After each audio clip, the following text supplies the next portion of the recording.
Prabowo Subianto kembali memimpin Partai Gerindra sebagai Ketua Umum dan Ketua Dewan Pembina hingga 5 tahun ke depan.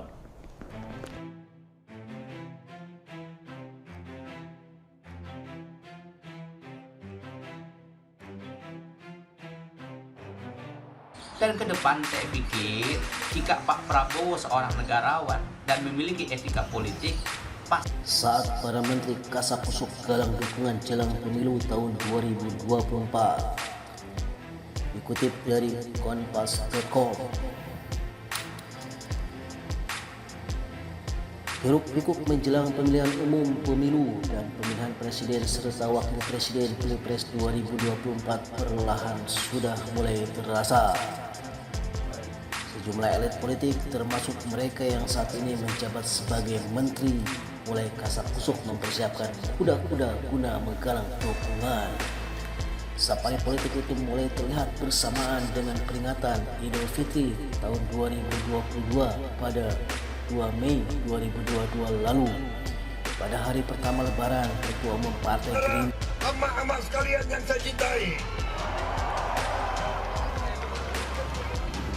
saudara berdiri himpit-himpitan, saudara jalan kaki dari tempat yang jauh, saudara kesini, saya tanya, apakah saudara dikasih duit atau tidak? yang juga Menteri Pertahanan Prabowo Subianto terbang ke Yogyakarta untuk bersilaturahmi dengan Presiden Joko Widodo. Pertemuan itu dilakukan di Istana Kepresidenan Gedung Agung Yogyakarta. Selepas bertemu Jokowi, Prabowo langsung kembali ke Jakarta dan bersilaturahmi dengan Ketua Umum Partai Demokrasi Indonesia Perjuangan Ibu Megawati Soekarno Putri. Dalam kegiatan itu, Prabowo juga bertemu dengan Ketua Dewan Perwakilan Rakyat yang juga anak Megawati, yaitu Ibu Puan Maharani.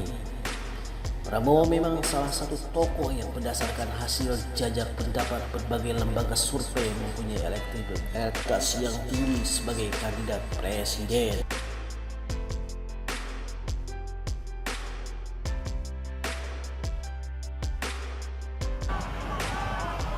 Saudara-saudara, saudara kesini karena saudara mengerti, saudara faham bahwa negara kita dalam keadaan tidak benar. Emak-emak yang lebih tahu negara ini sedang sakit.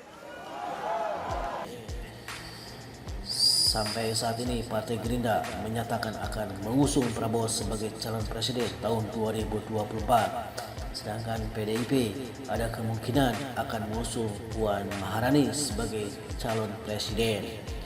Dua partai itu pun berpeluang berkoalisi menghadapi Pilpres 2024 meski selama ini kerap bersaing. Agenda politik juga dilakukan oleh Menteri Koordinator Perekonomian yang juga sebagai Ketua Umum Partai Golkar, yaitu Erlangga Hartarto. Pada 6 hari setelah Idul Fitri, Erlangga menerima kunjungan Ketua Umum Partai Demokrat. Ingin secara langsung menyampaikan minal aidin wal faizin Agus Harimurti Yudhoyono AHY. Pertemuan AHY dan Erlangga kental dengan lobi-lobi politik karena usai kegiatan sempat disinggung soal peluang koalisi antara Partai Golkar dan Partai Demokrat. Sebab kedua partai pernah berkoalisi dalam pemerintahan sebelumnya. Erlangga menuturkan bahwa komunikasinya dengan AHY selalu berjalan dengan baik. Keduanya, lanjut Erlangga, kerap saling menyapa melalui pesan WhatsApp. Komunikasi kami sangat lancar, kita WA-WA-an aja terjawab. Sudah jadi tidak ada hambatan, kata Erlangga. Pada Kamis 12 Mei 2022 kemarin, Erlangga bertemu dengan Ketua Umum Partai Persatuan Pembangunan P3 yang juga Kepala Badan Perencanaan Pembangunan Nasional Bappenas, Suharso Monoarfa, dan Ketua Umum Partai Amanat Nasional Zulkifli Hasan. Usai pertemuan, Erlangga mengatakan ketiganya memang menjajaki membentuk koalisi. Tentunya kita akan bekerja sama ke depan untuk mengawal agenda-agenda politik ke depan, termasuk dalam pemilu nanti 2024, kata Erlangga dalam konferensi pers. Erlangga menuturkan bentuk kerjasama antara tiga partai serta program yang diusung adalah akan dirumuskan secara detail dalam waktu yang sangat dekat.